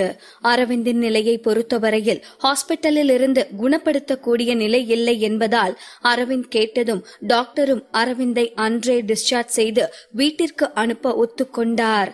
ஆனால் அவர்கள் கிளம்பும் முன், மிஸ்டர் அரவிந்த், எனக்கு புரியுது, நீங்க என்டர்டைன்மெண்ட் ஃபீல்ட்ல இருக்கீங்க, நிறைய பிரஷர் இருக்கும் தான், ஆனா ஒரு கட்டத்துல நீங்க உங்க உடம்பு மேலையும் அக்கறை காட்டணும். நம்ம உடம்புதான் எல்லாத்துக்கும் அடித்தளம், அது கெட்டு போயிருச்சுன்னா அவ்வளவுதான். எல்லா விஷயத்தையும் உங்க மனசுல வச்சு கஷ்டப்படாதீங்க, ஒரு சில நேரம் மனசு திறந்து பேசணும் என்றார். அரவிந்த் புரிகிறது என்று தலையசைக்கவும், அப்புறம் இந்த இன்சோம்னியாவை சாதாரணமா நினைச்சு கேர் பண்ணிக்காம விட்டுறாதீங்க, சில நேரம் இது உயிருக்கே கூட ஆபத்தா வந்து முடியலாம், இப்பவே ட்ரீட்மெண்ட் எடுக்க ஸ்டார்ட் பண்ணிருங்க என்று அவரால் முடிந்தவரை அறிவுரை சொல்லித்தான் அரவிந்தை அங்கிருந்து அனுப்பி வைத்தார். அவந்திகா அரவிந்தை கூர்ந்து பார்த்தாள். அவன் கண்கள் கூர்மையானதாகவும் மிக ஆழமானதாகவும் இருந்தது. இவன்தானா நேற்று பாத்ரூமில் சுய நினைவின்றி மயங்கி கிடந்தான் என்பதை அவந்திகாவால் நம்ப முடியவில்லை. என்னதான் அவனுக்கு தூக்கமின்மை இருந்தாலும் அது அவனது அன்றாட வேலைகளை எந்த வகையிலும் பாதிக்காதவாறுதான் அரவிந்த் நடந்து கொண்டிருந்தான். அவனை பார்த்தால் அவந்திகாவிற்கு ஒரு இயந்திரம் போல்தான் தெரிந்தான். இயந்திரம் ஃபியூவல் தீர்ந்தால் செயல்பாட்டை இழந்துவிடும், ஆனால் மீண்டும் ஃபியூவல் போட்டதும் எந்த தொய்வும் இன்றி மீண்டும் செயல்பட தொடங்கிவிடும். அதுபோல்தான் அரவிந்தும் இருந்தான். இப்போது அவனுக்கு கொடுக்கப்பட்டிருக்கும் ட்ரீட்மெண்ட் தற்காலிகமானது என்றும் அரவிந்தை பாதித்த விஷயம் எது என்று கண்டறிந்து அதை சரி செய்யும் வரை அவனது நோய் குணமாக போவதில்லை என்றும் தெரிந்த அவந்திகா ஒரு பெருமூச்சு விட்டு அரவிந்தையே பார்த்து கொண்டிருந்தாள். காரில் வரும்போதும் இருவரும் ஒரு வார்த்தை கூட பேசிக்கொள்ளவில்லை. அவர்கள் வீட்டிற்குள் நுழைந்த நேரம் ஹாலிலேயே அமர்ந்திருந்த மாதவி அரவிந்தை பார்த்ததும் எழுந்து கதவிற்கு அருகே வந்தவள், அரவிந்த், இப்ப எப்படி பார்க்க? எதுக்காக நீ சைக்காட்டிஸ்ட பாத்துட்டு இருக்க? உனக்கு தூக்கம் வராத பிரச்சனை இருக்குன்னு ஏன்பா என்கிட்ட சொல்லல என்று கேள்வி மேல் கேள்வியாக கேட்டுக்கொண்டிருந்தாள். எதுவுமே நடக்காதது போல் முகத்தை வைத்த அரவிந்த், என்னாச்சுமா, ஏன் இவ்ளோ பதறீங்க? சாரிமா, நான் உங்களை கவலைப்பட வச்சிட்டேன். எனக்கு ஒன்னும் ஆகல, நான் நல்லாத்தான் இருக்கேன் என்றான். நீ என்ன அரவிந்த் பேசிட்டு இருக்க? அது எப்படி நீ ஒன்னும் ஆகலன்னு சொல்லுவ?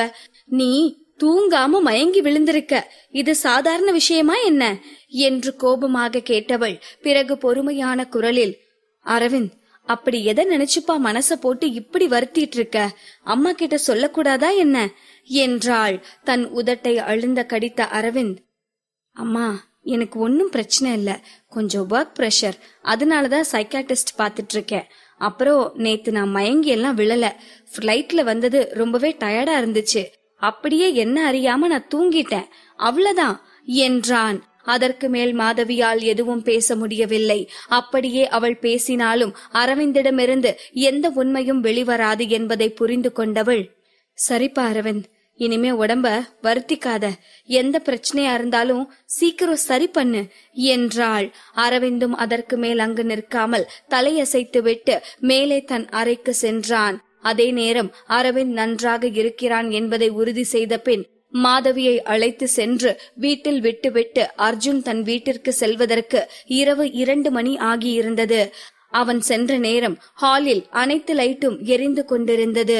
மேனகா, ராஜேந்திரன், நயானா மூவரும் தூங்காமல் அர்ஜுனுக்காக காத்திருந்தார்கள். புருவத்தை உயர்த்தி குழப்பத்தோடு அவர்களை பார்த்த அர்ஜுன், ஏன் எல்லாரும் தூங்காம இருக்கீங்க என்று கேட்கவும் கோபமாக அவனை முறைத்து பார்த்த ராஜேந்திரன், இந்த கேள்விய நான் கேட்கணும், இந்த நேரத்துல எங்க போயிட்டு வர என்றார் கோபமாக. எங்க அண்ணன் சட்டுன்னு மயக்கம் போட்டு விழுந்துட்டான்னு போன் வந்துச்சு, அதான் உங்ககிட்ட கூட சொல்லாம போயிட்டேன் என்று சொல்லிக்கொண்டே அர்ஜுன் ராஜேந்திரனின் அருகில் வந்தான். சட்டென சோஃபாவில் இருந்து எழுந்த ராஜேந்திரனின் முகத்தில் நொடி பொழுதில் ஒரு சந்தோஷம் தோன்றி மறைந்தது. அப்புறம் என்னாச்சு என்றார். அவர் குரலில் வெளிப்படையாகவே உற்சாகத்தை பார்த்த அர்ஜுன் கண்களை சுருக்கி, அப்பா, நீங்க ரொம்பவே சந்தோஷப்படுற மாதிரி தெரியுதே என்று கேட்கவும் தான் ஓவர் ரியாக்ட் செய்து விட்டோம் என்பதை உணர்ந்த ராஜேந்திரன், அதெல்லாம் ஒண்ணும் இல்ல, என்னதான் அவன் மரியாதை தெரியாதவனா இருந்தாலும் அவனும் என் புள்ளதானே, அதான் அவனுக்கு என்ன ஆச்சுன்னு ஒரு பதட்டத்துல கேட்டுட்டேன் என்று சமாளித்தார். ஆனால் தன் அப்பா சொல்வதை அர்ஜுனால் நம்ப முடியவில்லை. அது ஒண்ணும் இல்ல, சும்மா லோ சுகர் என்றான். தெளிவாகவே ராஜேந்திரனின் முகத்தில் ஏமாற்றம் தெரிந்தது. இதுக்காகத்தான் இந்த நேரத்துல நீ அப்படி ஓடுனியா என்று சீறினான். அதை கண்டு கொள்ளாத அர்ஜுன் மேனகாவை பார்க்க மேனகாவின் முகத்திலும் அவனால் ஏமாற்றத்தை பார்க்க முடிந்தது. சட்டென இது நாள் வரை இவர்கள் யாரையுமே தனக்கு தெரியாதது போலவும் இன்றுதான் இவர்கள் இருவரையும் தான் புதிதாக பார்ப்பது போலவும் இருந்தது அர்ஜுனிற்கு. அவன் நயானாவை திரும்பி பார்த்தான். அவள் சோர்ந்து போய் நின்று கொண்டிருந்தாள். கண்களை சுருக்கி அவளை பார்த்தவன், நயானா, எவ்ளோ நேரம் நீ தூங்காம இங்க என்ன பண்ணிட்டு இருக்க? நீ கர்ப்பமா இருக்க, நேரத்துக்கு தூங்கணும், உனக்கு தெரியாது என்றான் கோபமாக. நயானா ஏதோ பேச வாய் திறந்த நேரம் இடைமறித்த ராஜேந்திரன், டேய், இவ்ளோ நேரம் நீ வீட்டுக்கு வராம இருந்தா புருஷன் வீட்டுக்கு வர்றதுக்கு முன்ன பொண்டாட்டி எப்படி தூங்க முடியும் என்றான். ராஜேந்திரனை முறைத்து பார்த்த அர்ஜுன் ஒரு நொடி கூட தாமதிக்காமல், அப்பா, நீங்க கூட தான் எத்தனையோ நாள் லேட்டா வீட்டுக்கு வந்திருக்கீங்க, எல்லா நாளும் மேனகா ஆண்டி தூங்காம உங்களுக்காக வெயிட் பண்ணிட்டு இருந்தாங்களா என்ன என்றான். இதை கேட்ட ராஜேந்திரனுக்கு வார்த்தைகள் தொண்டை குழியில் அடைத்தது. இதற்கு மேலும் அர்ஜுனோடு பேசி தன்னால் வெல்ல முடியாது என்று புரிந்து கொண்டவர், போதும் போதும், போய் தூங்குங்க 2 பேரும் என்றார் விரைப்பான குரலில். அதற்கு மேல் நின்று மேனகாவின் முகத்தையும் ராஜேந்திரன் முகத்தையும் பார்க்க அர்ஜுனிற்கு விருப்பமில்லை. நயானாவை அழைத்து கொண்டு மாடிக்கு வந்தான். அறைக்குள் வந்து கதவை சாத்தியதுமே நயானா பதற்றமான குரலில், அர்ஜுன், கீழே இருந்ததால என்னால எதுவும் கேட்க முடியல, இப்ப சொல்லுங்க, அரவிந்த் அத்தானுக்கு என்ன ஆச்சு, இப்ப அவர் எப்படி இருக்காரு என்றாள். ஆம், உண்மையில் தன் குடும்பத்தினருக்கு ஏதாவது ஆபத்து என்றால் இவ்வாறுதான் பதறுவார்கள் என்று நினைத்த அர்ஜுன் சட்டென, ஏன் நயானா, ஏன் கீழே இருக்கும்போது நீ இத கேட்கல என்று கேட்கவும் ஒரு நொடி அமைதியாக இருந்த நயானா பின் தயக்கமான குரலில், நான் அப்பவே இத கேட்டா மாமாவும் மேனகா ஆன்ட்டியும் கோபப்படுவாங்கன்னு நினைச்சேன் என்றாள். அர்ஜுனால் நயானா சொல்வதை புரிந்து கொள்ள முடியவில்லை. ஆனால் என்றைக்கும் இல்லாமல் அவன் மனதிலும் இன்று ஒரு இனம் புரியாத உணர்வு தோன்ற ஆரம்பித்தது.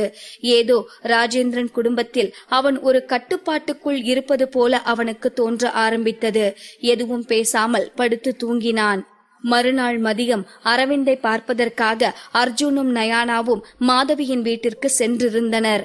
அரவிந்தை பார்த்த நயானா கண்களை சுருக்கி, அரவிந்தத்தா, உங்களை பார்த்தா உடம்பு சரியில்லாதவர் மாதிரியே தெரியலையே, முன்ன விட நீங்க அதிக எனர்ஜியோட இருக்க மாதிரில இருக்கு என்றாள். அதன் பின் ஒருவருக்கொருவர் பேசி பேசி அந்த இடம் கலகலப்பானது. நயானாவும் அர்ஜுனும் அங்கிருந்து கிளம்பி செல்வதற்கு மாலையானது. மெல்ல மெல்ல இருட்டத் தொடங்கியது. அவந்திகாவிற்கும் ஒரு இனம் புரியாத பயம் தோன்ற ஆரம்பித்தது. இரவு சாப்பாடு முடித்து எப்போதும் போல் தன் அறைக்கு சென்ற அரவிந்த் குளித்துவிட்டு தூங்க ஆரம்பித்தான். அவந்திகா எழுந்து பார்த்தாள். அரவிந்தின் மூச்சு சீராக வந்து கொண்டிருந்தது.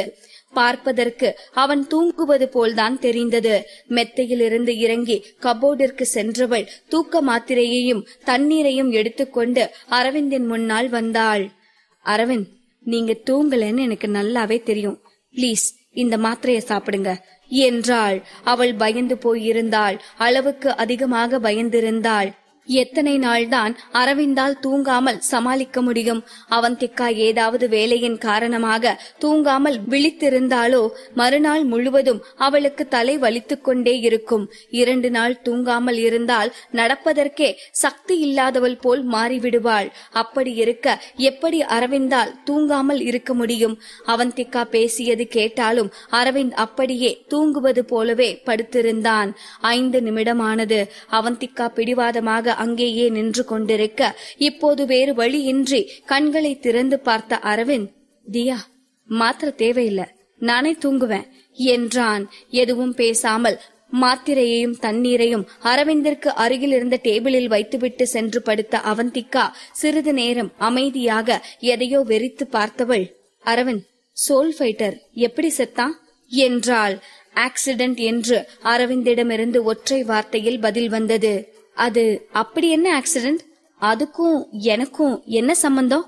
இத்தனை வருஷத்துக்கு பின்னாடி எதனால அரவிந்த் சோல் ஃபைட்டரை நினைச்சு தூங்காம உங்க உடம்ப கெடுத்துட்டு இருக்கீங்க என்று அவந்திகாவின் மனதில் பல கேள்விகள் ஓடிக்கொண்டிருந்தது. எப்படி தூங்கினோம் என்றே தெரியாமல் அவந்திகா தூங்கி போனாள். மறுநாள் காலை அவந்திகா கண் விழித்த போது அரவிந்த் உற்சாகமாக கிளம்பிக் கொண்டிருந்தான். அவனை பார்த்து அவன் இரவு தூங்கினானா இல்லையா என்பதை அவந்திகாவால் கண்டுபிடிக்க முடியவில்லை. ஓகே தியா, எனக்கு ஒர்க் இருக்கு, நான் ஆபீஸ் போயிட்டு வரேன் என்று சொல்லி அரவிந்த் கிளம்பி செல்லவும் தன் போனை எடுத்த அவந்திகா அரவிந்தின் சைக்காட்ரிஸ்டுக்கு போன் செய்தாள். ஹலோ டாக்டர், நான் உங்ககிட்ட கொஞ்சம் பேசணும். நான் இப்பவே வரேன் என்று சொல்லி போனை கட் செய்தாள். அடுத்த சிறிது நேரத்திலேயே அவந்திகா அந்த ஹாஸ்பிட்டலுக்கு விரைந்து சென்றாள். அந்த அறை பார்ப்பதற்கு ஒரு ஹாஸ்பிட்டல் அறை போல் இல்லாமல் அலுவலகம் போல்தான் வடிவமைக்கப்பட்டிருந்தது. அத்தோடு டாக்டர் அன்பானவராகவும் கனிவானவராகவும் இருந்ததால் எளிதில் அனைவரும் அவரை நம்பும் வகையில் இருந்தார். ஒரு பெருமூச்சு விட்ட அவந்திகா இதுவரை நடந்த அனைத்தையும் அவரிடம் சொல்லி, டாக்டர், இப்ப என்ன பண்றது? அரவிந்த எப்படி கியூர் பண்றது என்றாள். சிறிது நேரம் எந்த பதிலும் சொல்லாமல் அமைதியாக இருந்த டாக்டர், மிஸ்ஸஸ் அரவிந்த், உங்களுக்கே நல்லா தெரியும், சைக்காட்டிஸ்டா எங்களோட வேலை எங்க கிட்ட வர பேஷண்ட்ஸ் மனசுல என்ன இருக்குன்னு தெரிஞ்சுக்கிட்டு அவங்க சரியா வழி நடத்துறதுதான். ஆனா நாங்க ஒரு சில பேஷண்ட்ஸ ஹேண்டில் பண்ண ரொம்பவே பயப்படுவோம் என்று சொல்லி நிறுத்தினார். எந்த மாதிரி பேஷண்ட்ஸ் டாக்டர் என்று அவந்திகா கேட்கவும், அரவிந்த் சார் மாதிரியான பேஷண்ட்ஸ் தான். ஒரு பக்கம் பார்த்தா அவங்க நிறைய மன வலிமை கொண்டவங்களா இருப்பாங்க. சாதாரண விஷயம் எல்லாம் அவங்கள அஃபெக்ட் பண்ணிட முடியாது. ஆனா இன்னொரு ஆங்கிள் இருந்து பார்த்தா ஒரு குறிப்பிட்ட விஷயத்த மட்டும் நினைச்சு நினைச்சு அவங்களே காயப்படுத்திட்டு இருப்பாங்க என்று சொன்னவர் ஒரு சிறிய இடைவெளி விட்டு, போன டைம் அரவிந்த் சார் ஹாஸ்பிட்டலுக்கு வந்தப்போ என்ன பண்ணாருன்னு நினைக்கிறீங்க என்று கேட்டார். அவந்திகா, தெரியல டாக்டர் என்று தலையசைக்கவும், டாக்டர் நான் உங்க பெட்ல 1 மணி நேரம் படுத்து தூங்கிக்குவான்னு கேட்டு படுத்து தூங்குனாரு, அவ்வளவுதான் என்றார். இதை கேட்ட அவந்திகாவின் கண்கள் அதிர்ச்சியில் விரிந்தது. அவரு வெளிப்படையா என்கிட்ட பேச தயாரா இல்ல. இப்படி இருக்கிறவங்க கிட்ட கட்டாயப்படுத்தி நம்ம உண்மைய வாங்க முடியாது. அது அவங்க நிலைமைய இன்னும் மோசமாக்கிறோம். அவர் மனசுல என்ன இருக்கு, அவருக்கு என்ன நடந்துச்சுன்னு தெரிஞ்சுக்காத வரைக்கும் என்னால அவருக்கு எந்த விதத்திலையும் உதவ முடியாது என்றவர் அவந்திகாவின் பதிலுக்காக காத்திருந்தார். அவந்திகாவிடமிருந்து எந்த பதிலும் வராமல் போகவும், மிஸ்ஸஸ் அரவிந்த், நான் உங்ககிட்ட சொல்ல வேண்டியதில்ல. அரவிந்த் சாரை பத்தி உங்களுக்கே நல்லா தெரியும். அவரு ரொம்பவே கட்டுப்பாடோட இருக்கிறவரு. சோ எங்க சைக்கலாஜிக்கல் டெக்னிக் எல்லாம் அவர்கிட்ட ஒர்க் ஆகாது. அதாவது அவருக்கு என்ன பிரச்சனை, ஏன் இப்படி இருக்காரு, எப்படி அதுல இருந்து வெளியே வரலான்னு கூட அவருக்கு தெரிஞ்சிருக்கும். ஆனா அவர் அதுல இருந்து வெளியே வர விரும்பாத வரைக்கும் யாராலையும் ஒன்னும் பண்ண முடியாது என்றார். இப்போது சிறிது நேரம் அமைதியாக இருந்த அவந்திகா, அப்போ அவரோட இந்த இன்சோம்னியாவை கியூர் பண்ண முடியாதுன்னு சொல்றீங்களா என்று கேட்டாள்.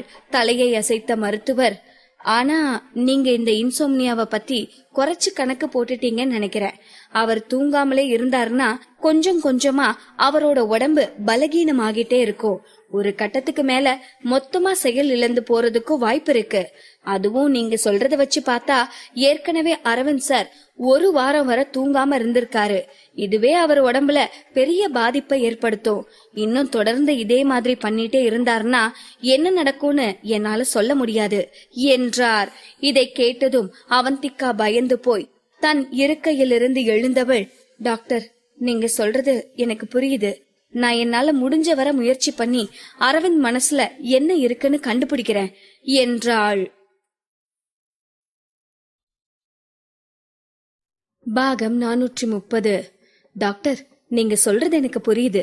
நான் என்னால முடிஞ்ச வர முயற்சி பண்ணி அரவிந்த் மனசுல என்ன இருக்குன்னு கண்டுபிடிக்கிறேன் என்று அவந்திகா சொல்லவும், டாக்டரும், ஓகே மிஸ்ஸஸ் அரவிந்த், உங்க முயற்சி வெற்றி அடைய வாழ்த்துக்கள் என்றார். அங்கிருந்து கிளம்பி வெளியே வந்த அவந்திகாவின் மனதில் டாக்டர் சொன்னதுதான் ஓடிக்கொண்டிருந்தது. இப்படியே இருந்தா அது அவரோட உயிருக்கே ஆபத்து என்று டாக்டர் சொன்னது மீண்டும் மீண்டும் அவள் காதில் கேட்டுக்கொண்டே இருந்தது. அன்று அரவிந்த் பாத்ரூமில் மயங்கி விழுந்த போது ஒரு நொடி அவள் உயிரே அவளிடம் இல்லாமல் போனதை பற்றி யோசித்தாள். இல்ல அரவிந்த், உங்களுக்கு எதுவும் ஆக நான் விடமாட்டேன். எப்படினாலும் 9 வருஷத்துக்கு முன்ன என்ன ஆச்சுன்னு நான் கண்டுபிடிச்சே தீருவேன். நீங்க சொல்லலன்னா என்ன, நானே கண்டுபிடிக்கிறேன் என்று தனக்குத்தானே சொல்லிக் கொண்டவள் தன் போனை எடுத்து அதில் கேப்டனின் நம்பரை தேடி கால் செய்தாள். மறுமுனையில் போன் அட்டெண்ட் செய்யப்பட்டதும், ஹலோ கேப்டன், நான் தியா பேசுறேன் என்றாள். ஒரு நொடி அமைதியாக இருந்த கேப்டன், ஓ தியா நீங்களா, வாட் அ சர்ப்ரைஸ், என்ன விஷயம் என்றார் ஆச்சரியமான குரலில். அவந்திகா சுற்றி வளைக்காமல், கேப்டன் நான் ராஜனை பத்தியும் சோல் ஃபைட்டர் பத்தியும் உங்ககிட்ட பேசணும். எப்போ நீங்க ஃப்ரீயா இருப்பீங்க என்றாள். கண்டிப்பா பேசலாம் தியா, ஆனா இப்போ நான் கொஞ்சம் முக்கியமான மீட்டிங்ல இருக்கேன். ஒரு 1 ஹவருக்கு அப்புறமா நம்ம மீட் பண்ணலாமா என்றான். ஓகே கேப்டன், ஒன்னும் பிரச்சனை இல்ல என்று அவந்திகா சொல்லவும், தியா நாம எங்க மீட் பண்ணலான்னு நீங்களே சொல்லுங்க, நான் அங்க வரேன் என்றார் கேப்டன். ஒரு நொடி யோசித்த அவந்திகா, நம்ம நேசனோட கல்லறையில மீட் பண்ணலாம் என்றாள். சரி என்று போனை வைத்தார் கேப்டன். அப்போதே குளித்து கிளம்பி நேசனின் கல்லறைக்கு கிளம்பினாள் அவந்திகா. அவள் சென்ற நேரம் அந்த கல்லறையில் எந்தவிதமான ஆள் நடமாட்டமும் இல்லாமல் அமைதியாக இருந்தது. அங்கே இருந்த நேசனின் புகைப்படத்தை பார்த்தவளுக்கு போன முறை அவள் இங்கு வந்தபோது இவன்தான் ராஜன் என்று நினைத்து கதறி அழுதது ஞாபகத்திற்கு வந்தது. ஒரு பெருமூச்சு விட்டு கொண்டாள். Soul fighter. மெல்ல மெல்ல அவளது நினைவுகள் 9 வருடத்தை கடந்து சென்றது. ஆரம்பத்தில் அவந்திகா ராஜனை தான் பின்தொடர்ந்து கொண்டிருந்தாள். அப்போதுதான் அவனுக்கு சோல் ஃபைட்டர் என்று ஒரு நண்பன் இருக்கிறான் என்பது அவந்திகாவிற்கு தெரிய வந்தது. ராஜன் அவளுக்கு எந்த ரிப்ளேயும் செய்யாததால் அவனுடைய ஃப்ரெண்டை வைத்து அவனை நெருங்கலாம் என்று முடிவெடுத்தவள் அதன் பின் சோல் ஃபைட்டரை பின்தொடர ஆரம்பித்தாள். ஆரம்பத்தில் சோல் ஃபைட்டருக்கும் அவந்திகாவிற்கும் பெரும் வாக்குவாதமாகத்தான் இருக்கும். சாதாரண மேட்சில் கூட அவர்கள் எதிரும் புதிருமாகத்தான் இருப்பார்கள். ஆனால் போக போக சோல் ஃபைட்டரும் ஒரு நல்ல பிளேயர் என்பதை அவந்திகா தெரிந்து கொண்டாள். அவள் நினைத்தது போலவே சோல் ஃபைட்டரை வைத்தே ராஜனோடும் அவள் நட்பாகிவிட்டாள். நாட்கள் நகர்ந்தது. அதன் பின் சோல் ஃபைட்டர், ராஜன், அவந்திகா இவர்கள் மூவருமே ஒரு கூட்டணியாக விளையாட ஆரம்பித்தார்கள். ஆனால் மூவரும் ஒருவரை ஒருவர் பார்த்து கொண்டது கிடையாது. ஏதோ ஒரு தயக்கத்தில் அவந்திகா அவர்களிடம் தன்னுடைய புகைப்படத்தை பகிர்ந்ததில்லை. அதே போல அவர்களும் அவந்திகாவிடம் புகைப்படத்தை பகிர்ந்து கொண்டதில்லை. ஒரு கட்டத்தில் தியா ராஜனுடைய நெருக்கம் நட்பை தாண்டி அடுத்த கட்டத்திற்கு நகர்ந்தது. அவர்கள் காதலர்கள் என்று அனைவரும் பேச ஆரம்பித்தார்கள். தியாவும் ராஜனும் கூட தங்களது காதலை வெளிப்படையாய் காட்டுவதற்கு தயங்கவில்லை. ஒருமுறை லார்ட் கேமில் லவ்வர்ஸ் ஷூட் லான்ச் செய்திருந்தார்கள். அதாவது அந்த ஆடையை தாங்கள் தேர்ந்தெடுக்கும் விளையாட்டு வீரர்களுக்கு அந்த சூட்டை வாங்கி போட்டு அழகு பார்க்கலாம். தியாவும் ராஜனும் தங்களது வீரர்களுக்கு அந்த லவ்வர்ஸ் சூட் வாங்கி போட்டு அவர்களது காதலை அனைவருக்கும் வெளிப்படுத்தி கொண்டிருக்க, சோல் ஃபைட்டர் மட்டும் உங்கள மாதிரி லவ்வர்ஸ் தான் சீக்கிரம் செத்து போவாங்க என்று கமெண்ட் போட்டிருந்தான். அதை பார்த்து சிரித்த அவந்திகா, சோல் ஃபைட்டர், எங்கேயோ கருகிற வாட இங்க வரைக்கும் வருது. உனக்கு ஒரு லவ்வர் இல்லன்னு பொறாமையில தானே இப்படி எல்லாம் பேசுற? ஆமா, நீ எப்போ லவ் பண்ண போற என்று தியா கேட்கவும், நான் கொஞ்ச நாள் சந்தோஷமா இருக்கணும்னு ஆசைப்படுறேன். இந்த லவ்ங்கிறது பெரிய கமிட்மெண்ட், அதெல்லாம் நமக்கு சரிப்பட்டு வராது என்று ரிப்ளை போட்டிருந்தான் சோல் ஃபைட்டர். இறுதி வரை அவன் அந்த மிகப்பெரிய கமெண்டிற்குள் வராமல் அப்படியே சென்று விட்டான் என்று நினைத்த அவந்திகா அவனது கல்லறையையே பார்த்து கொண்டிருந்தாள். தியாவும் ராஜனும் காதலித்துக் கொண்டிருந்த போது ராஜனோடு சேர்ந்து தனியாக ஒரு மேட்ச் விளையாட வேண்டும், அவனோடு தனியாக பேச வேண்டும் என்று அவந்திகாவிற்கு ஆசையாக இருக்கும். ஆனால் எப்போதும் ராஜனோடு சோல் ஃபைட்டர் இருப்பான். ஒரு நாள் வேண்டுமென்றே சோல் ஃபைட்டரை விட்டுவிட்டு ராஜனுக்கு மட்டும் தியா ஒரு மேட்சிற்கான அழைப்பை விடுத்திருந்தாள். சிறிது நேரத்திலேயே அந்த அழைப்பு ஏற்கப்பட்டு ராஜன் விளையாட வந்தான். ஒரு வழியாக ராஜனோடு தனியாக விளையாட வாய்ப்பு கிடைத்தது என்று குஷியாக விளையாட ஆரம்பித்த அவந்திகா, நீங்க 2 பேரும் ஒன்னா இல்லையே என்று கேட்கவும், ஒன்னாத்தான் இருக்கும் என்று ராஜனிடமிருந்து பதில் வந்தது. நல்ல வேளை ராஜன், நீ அந்த சோல் ஃபைட்டரையும் இந்த மேட்சுக்கு கூப்பிடல. எப்ப பார்த்தாலும் அவன் உன் கூட ஒட்டிக்கிட்டே இருக்கான் என்றாள் அவந்திகா. அதற்கு பிறகு ராஜனிடமிருந்து எந்த பதிலும் வரவில்லை. இருவரும் விளையாட ஆரம்பித்தார்கள். விளையாட்ட ஆரம்பித்து சிறிது நேரத்திலேயே ராஜனின் வீரனான ஜோகோ சாம்பியனின் செயல்பாட்டில் ஏதோ ஒரு வித்தியாசத்தை அவந்திகாவால் உணர முடிந்தது. அதை பெரிதாக எடுத்துக்கொள்ளாதவள் எதிரிகளை நோக்கி ஓடும்போது ராஜனுக்கு காப்பாற்ற சொல்லி சிக்னல் கொடுத்துவிட்டு சென்றாள். ராஜனும் அதை பார்த்தான்தான். ஆனால் அவளை அவன் காப்பாற்றவில்லை. அதற்கு மாறாக அவந்திகா சாவதை பொறுமையாக நின்று வேடிக்கை பார்த்துவிட்டு சென்றான். அதை பார்த்து அதிர்ந்து போன தியா, ராஜன், இன்னைக்கு உனக்கு என்னாச்சு? நீ நல்லாத்தான் இருக்கியா என்று மெசேஜ் போட்டிருந்தாள். அதற்கு ராஜனும், நான் நல்லாத்தான் இருக்கேன் என்று ஒற்றை வார்த்தையில் பதில் சொல்லி இருந்தான். அப்போ ஏன் நீ எனக்கு ஹெல்ப் பண்ணாம விட்டுட்டு போன என்று கோபமாக மெசேஜ் போட்டிருந்தாள் தியா. அந்த மெசேஜிற்கு அதே அளவு கோபத்தோடு, நீ வேணும்னே தானே என்ன கேம்க்கு இன்வைட் பண்ணாம விட்ட, அதான் நான் உனக்கு ஹெல்ப் பண்ணல என்ற ரிப்ளை வந்தது. ஒரு நொடி அதிர்ந்து போன தியா, அப்போ நீ சோல் ஃபைட்டரா என்று கேட்கவும், இன்னைக்கு நானும் ராஜனும் அக்கவுண்ட் மாத்தி விளையாடிட்டு இருந்தோம். நீ என்ன இன்வைட் பண்ணுனதும் நான் ராஜனை கூப்பிடலான்னு தான் இருந்தேன். ஆனா நீ அதுக்குள்ள கேம ஸ்டார்ட் பண்ணிட்ட என்று பதில் வந்தது. விடுமுறை நாட்களில் சோல் ஃபைட்டரும் அரவிந்தும் ஒன்றாக ஒரே இடத்தில் இருந்துதான் விளையாடுவார்கள் என்று தியாவிற்கு முன்பே நன்றாக தெரியும்தான். அவர்கள் தங்கள் அக்கவுண்டை மாற்ற வேண்டும் என்றால் இடம் மாற்றி அமர்ந்தால் போதும். இதை நினைத்தவள் தான் தவறான நபரோடு ரொமான்ஸ் செய்ய இருந்தோம் என்பதை நினைத்து தன் தலையிலேயே தட்டிக்கொண்டாள். நிகழ்காலத்தில் இதையெல்லாம் நினைத்து பார்த்த அவந்திகாவின் உதட்டோரம் லேசாக ஒரு புன்னகை தோன்றியது. அவர்கள் மூவருக்குள்ளும் அப்போது ஒரு நல்ல பந்தம் இருந்தது. என்னதான் சோல் ஃபைட்டரோடு அவந்திகா தினமும் சண்டை பிடித்துக் கொண்டிருந்தாலும், அவனை கண்டித்தாலும் எப்போதும் ஒரு நல்ல தோழனாக சோல் ஃபைட்டர் அவந்திகாவின் இதயத்திற்கு நெருக்கமானவனாகத்தான் இருந்தான். இறுதியில் தியாவும் ராஜனும் ஒரு கேமிங் டீமை ஆரம்பிக்க வேண்டும், கேமிங்கையே அவர்களது தொழில் கொண்டிருக்க வேண்டும் என்று ஆசைப்பட்டனர். ஆனால் அப்போது சோல் ஃபைட்டரை தவிர எந்தவித நிபந்தனையும் இன்றி அவர்களுக்கு தோள் கொடுக்க வேறு யாரும் முன்வரவில்லை. ஒரு பெருமூச்சு விட்ட அவந்திகா தனக்கு முன்னால் இருந்த சோல் ஃபைட்டரின் கல்லறையை பார்த்தாள். நீண்ட நேரம் அதில் இருந்த சோல் ஃபைட்டரின் புகைப்படத்தையே பார்த்து கொண்டிருந்தவள் தன்னை நோக்கி ஒரு காலடி சத்தம் கேட்கவும் தான் திரும்பி பார்த்தாள். கேப்டன் அவளை நோக்கி வந்து கொண்டிருந்தார். சாரி தியா, எங்க மீட்டிங் முடிய லேட் ஆகிருச்சு, அதான் நான் உங்களை ரொம்ப நேரம் காக்க வைக்க வேண்டியதா போயிருச்சு என்று சொல்லிக்கொண்டே கேப்டன் அவந்திகாவின் அருகில் வந்தார். பரவாயில்ல கேப்டன், உங்க பிஸி ஸ்கெடியூலுக்கு நடுவுல நீங்க என்ன பார்க்க இவ்ளோ தூரம் வந்ததுக்கு ரொம்பவே தேங்க்யூ என்றாள்.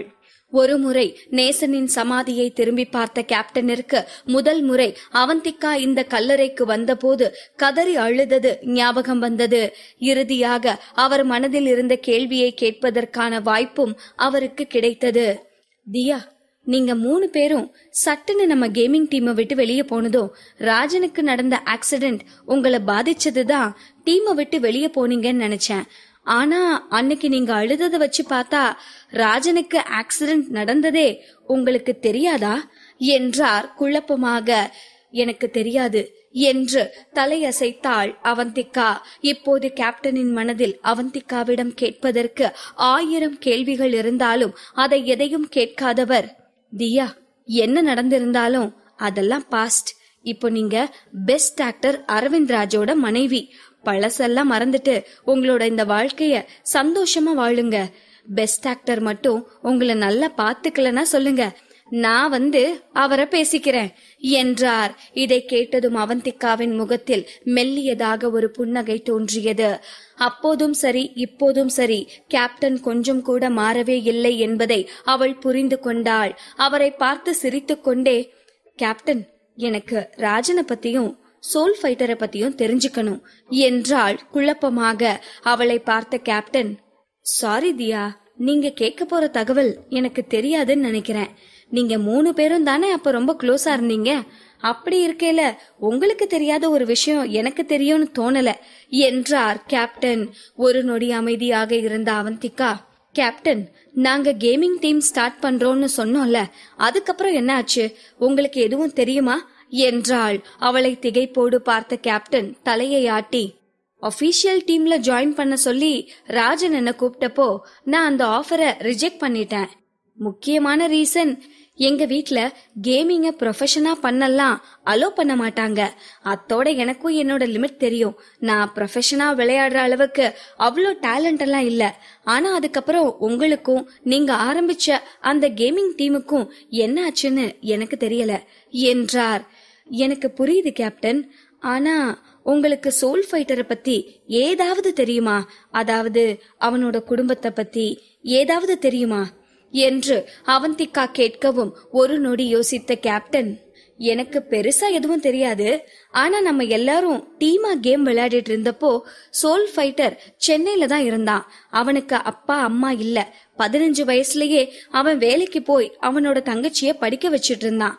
இவ்வளவுதான் எனக்கு தெரியும் என்றார். அவரது பதிலில் திருப்தி அடையாத அவந்திகா, அவனுக்கு எங்க ஆக்சிடென்ட் நடந்துச்சுன்னு உங்களுக்கு தெரியுமா என்று கேட்கவும், எந்த ஆக்சிடென்ட பத்தி சொல்றீங்க தியா? ஆக்சிடென்ட் நடந்தது ராஜனுக்கு, சோல் ஃபைட்டருக்கு இல்ல என்றார் கேப்டன். ஆமா, இந்த ஆக்சிடென்ட் தான். அது எங்க நடந்துச்சு?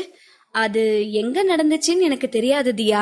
நான் எல்லாம் முடிஞ்சதுக்கு அப்புறம் இந்த சமாதிக்கு தான் வந்து பார்த்தேன் என்று கேப்டனிடமிருந்து பதில் வந்தது. அவந்திகாவால் கேப்டனிடமிருந்து அவளுக்கு தேவையான எந்த பயனுள்ள தகவலையும் பெற முடியவில்லை. அதே நேரம் அமைதியாக இருந்த கேப்டன் ஏதோ புரிந்தது போல, தியா, நீங்க என்ன சொன்னீங்க? ஆக்சிடென்ட் நடந்தது சோல் ஃபைட்டருக்கா? அப்போ இது ராஜன் இல்லையா என்றார் அதிர்ச்சியாக. ஒரு நொடி அமைதியாக இருந்த அவந்திகா பின் மெதுவாக தலையசைத்து ஆமாம் என்றாள். ஆனா தியா, ராஜனோட ஃப்ரெண்டு இதுதான் ராஜன்னு சொன்னானே என்று சொன்ன கேப்டனுக்கு தன் முன்னால் நிற்பது தியா என்பது அப்போதுதான் ஞாபகம் வந்தது. அவரை விடவும் டீமில் இருக்கும் மற்றவர்களை விடவும் சோல் ஃபைட்டரை பற்றியும் ராஜனை பற்றியும் நன்கு அறிந்தவள் தியா மட்டும்தான். அப்படி இருக்க இங்கு இருப்பது சோல் ஃபைட்டர் என்று தியா சொன்னால் அது சரியாகத்தான் இருக்கும். அப்படி என்றால் ராஜன் செத்துவிட்டான் என்று ராஜனை தான் மெசேஜ் அனுப்பி இருக்க வேண்டும் என்று கேப்டனுக்கு புரிந்தது. இப்போது அவரது மனதில் 1000 கேள்விகள் தோன்றின.